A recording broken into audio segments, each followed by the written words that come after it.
함께 기도하시겠습니다. 사랑과 은혜가 풍성하신 하나님 아버지, 감사합니다. 오늘도 저희도 이렇게 세상에 나아가기 전에 하나님의 말씀을 듣게 하심을 너무나 감사드립니다.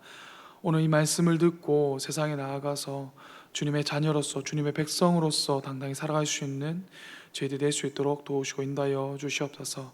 감사드렸고 귀하신 예수님 이름으로 기도드렸습니다. 아멘. 이 시간 함께 나누실 말씀은 누가복음 9장 37절에서 50절까지의 말씀입니다. 누가복음 9장 37절에서 50절까지의 말씀, 저와 여러분이 한 절씩 교독하시고 마지막 절을 함께 읽으시겠습니다.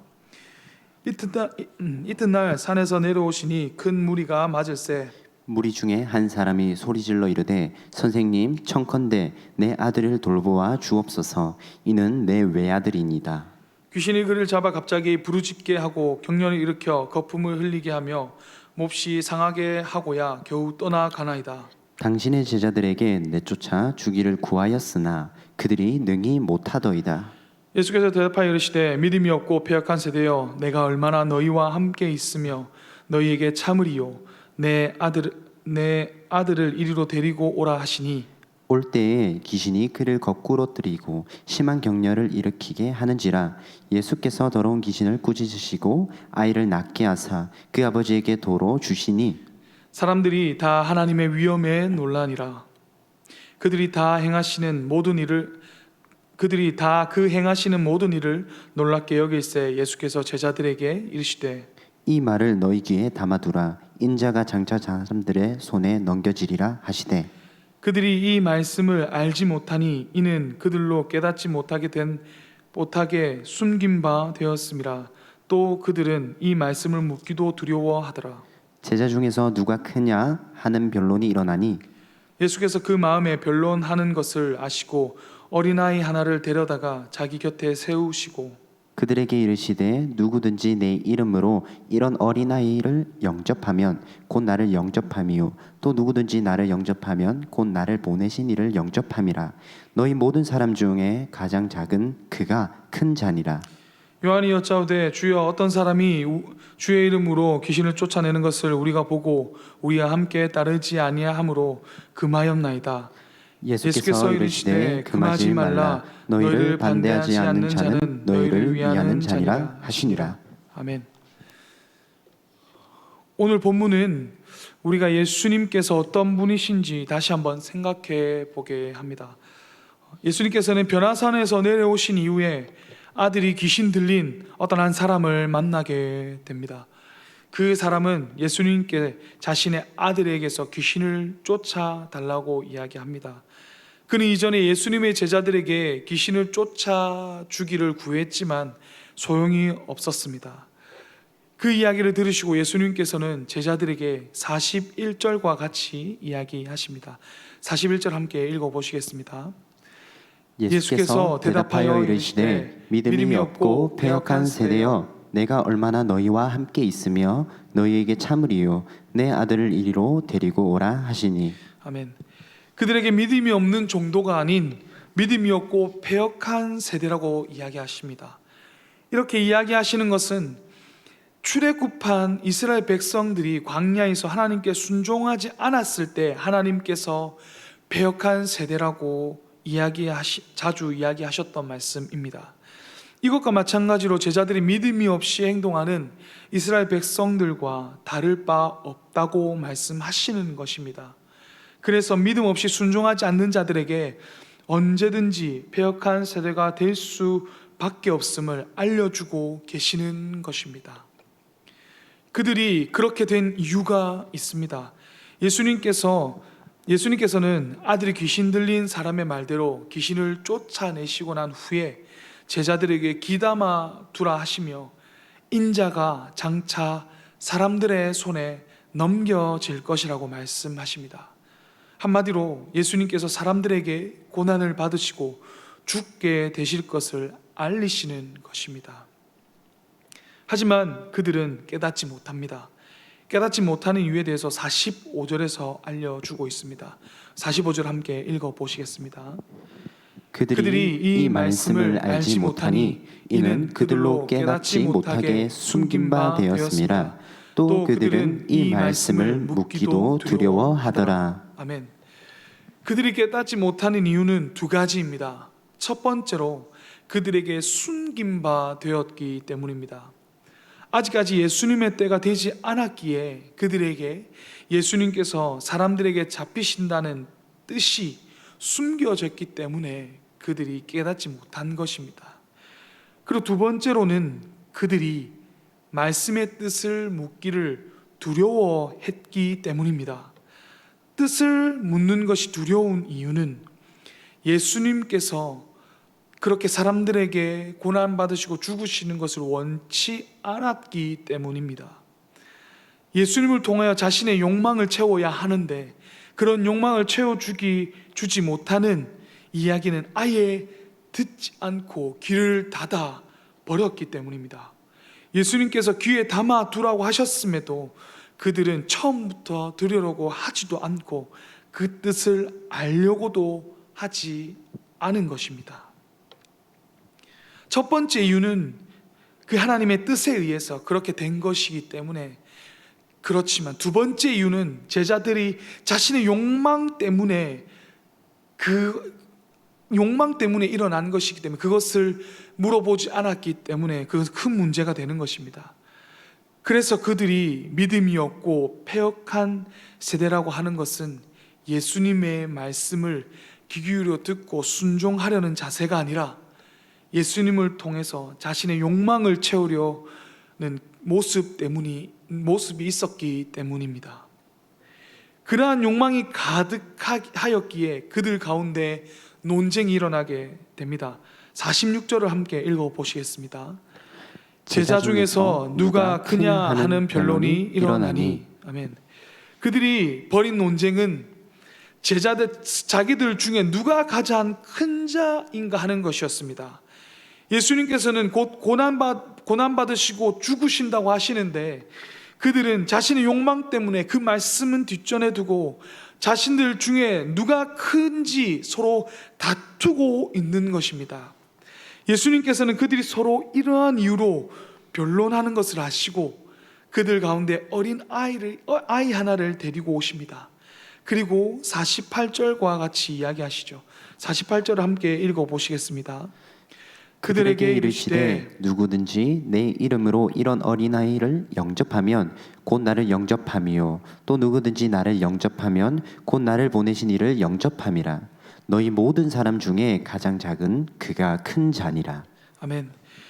아이를 두고 하시는 말씀이 이 어린 아이를 영접하는 것이 예수님을 영접하는 것이며 그렇게 예수님을 영접하면 예수님을 보내시니 즉 하나님을 영접한 자라고 말씀하십니다. 그리고 그들 중에 가장 작은 자가 가장 큰 자가 된다고 말씀하시죠. 어린 아이를 비유로 말씀하시는 것은 그 당시 사회적인 개념을 염두에 두고 말씀하시는 것입니다. 당시의 사회에서는 어린 아이는 사회적으로나 신체적으로나 가장 낮은 위치에 있었습니다. 그래서 아이들은 어른들의 사회에서 결정을 내리거나 의견을 내지 못하고 어른들의 의견에 그냥 따라가야만 했습니다. 결코 스스로는 존재할 수 없는 존재들이었던 것입니다. 제자들은 자신들이 예수님과 함께 지내면서 점점 예루살렘으로 향해 갈수록 자신들의 지위와 명예가 높아질 것이라고 생각했습니다. 그리고 그렇게 지위와 명예가 높아진 그들 안에서도 서로 더 높은 위치에 있기 위해서 서로 논쟁을 한 것입니다. 그러나 예수님은 그런 제자들을 보시며 그와 정반대로 이야기하고 계시는 것입니다. 사회에서 아무런 힘을 쓸 수 없고 영향력을 발휘할 수 없는 어린 아이와 같은 사람들을 영접하는 것이 그들을 위해서 이 땅에 오신 예수님을 영접하는 것이 된다는 것입니다. 그렇게 예수님을 영접하는 사람은 하나님을 영접한 사람이 되는 것입니다. 이것을 당시 명예와 수치에 대한 의식과 문화에서 비추어 보면 가장 낮은 자를 영접하는 사람은 하나님, 즉 세상에서 가장 큰 분을 영접하게 되는 것입니다. 그렇기에 가장 높은 명예를 얻게 되는 것입니다. 그래서 어린 아이를 영접하는 자가 가장 큰 자가 되는 것임을 알려주시는 것입니다. 그러나 이러한 이야기를 듣고도 요한은 여전히 정신을 차리지 못하고 다음과 같이 질문을 합니다. 우리 49절을 한번 읽어보시겠습니다. 요한이 요한이 여짜오되 주여 어떤 사람이 주의 이름으로 귀신을 내쫓는 것을 우리가 보고 우리와 함께 따르지 아니하므로 금하였나이다. 이것을 쉽게 이해하기 위해서 설번역 성경에서 이렇게 이야기를 하고 있습니다. 요한이 대답하였다. 선생님, 어떤 사람이 선생님의 이름으로 귀신을 쫓아내는 것을 우리가 보았습니다. 그런데 그 사람은 우리를 따르는 사람이 아니므로 우리는 그가 그런 일을 하지 못하게 막았습니다. 한마디로 예수님의 제자가 아니고 그들과 함께 하지 않는 자들이기 때문에 예수님의 이름으로 귀신을 쫓아내는 것을 보고 그것을 막았다는 말입니다. 여전히 예수님의 이야기를 듣고도 자신들이 예수님의 제자가 된 것이 다른 사람들은 경험해서는 안 되는 엄청난 특권인 양 이야기하고 있는 것이죠. 자신들만 그런 능력을 가지고 있어서 사회적으로 높은 자들이 되어야 한다고 생각하는 것입니다. 끝까지 자신들의 욕망을 위해서 말하고 행동하고 있는 것입니다. 혹시나 우리에게는 이러한 모습이 없습니까? 예수님께서 나의 욕망을 채워줄 한 사람으로 생각하고 계시지는 않으십니까? 예수님께서 우리 위해 죽으시고 살아나셔서 구원하셨음을 알고 있으면서도 그것에 관심을 두고 있는 것이 아니라 우리가 믿는 그 기독교, 우리가 몸담고 있는 기독교가 우리 교회의 사회적 지위가 높아져야 된다라고만 생각하고 있지는 않으십니까? 사회적으로 높은 자리에 있으면서 세상을 호령해야 한다고 그렇게 생각하고 있지 않으십니까? 만약 우리가 그렇게 생각하고 있다면 우리는 예수님의 고난에 대하여 듣고도 가장 낮은 자들을 섬겨야 한다는 이야기를 듣고도 그것에 순응하지 않고 순종하지 못하고 자신들이 듣고 싶은 이야기, 자신이 바라고 원하는 것만 생각하는 오늘 이 제자들의 모습과 다를 바 없습니다. 그것은 우리 구주 되신 예수 그리스도를 믿는 것이 아닙니다. 우리 예수님께서는 낮고 천한 자들을 위해서 오신 분이시기 때문에 그런 마음으로는 결코 예수님께 순종할 수 없고 예수님을 영접할 수도 없습니다. 세상에서 가장 높은 자가 될 수 있을진 모르겠지만 하나님 나라에서는 가장 낮고 낮은 자리에 놓이게 될 것입니다. 다시 한 번 더 우리 예수님은 천하고 천한 낮고 낮은 죄인 중에 죄인인 나를 구원하시기 위해 이 땅에 오신 구원자이십니다. 우리가 그것을 우리 모두가 이것을 믿으시기 바랍니다.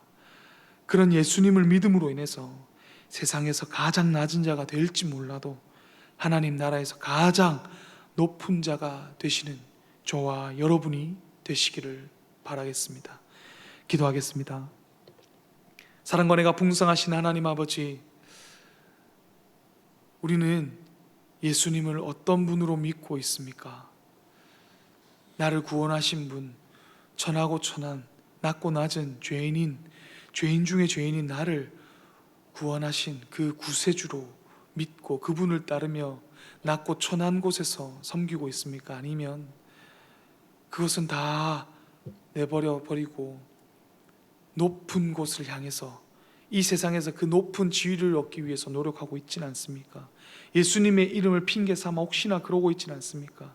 주님, 그러고 있다면 저희 죄를 용서하시고 이제는 정말 예수님을 나의 구세주로 모시고 구원자로 모시고 일평생을 살아갈 수 있도록 도우시고 인도하여 주시옵소서.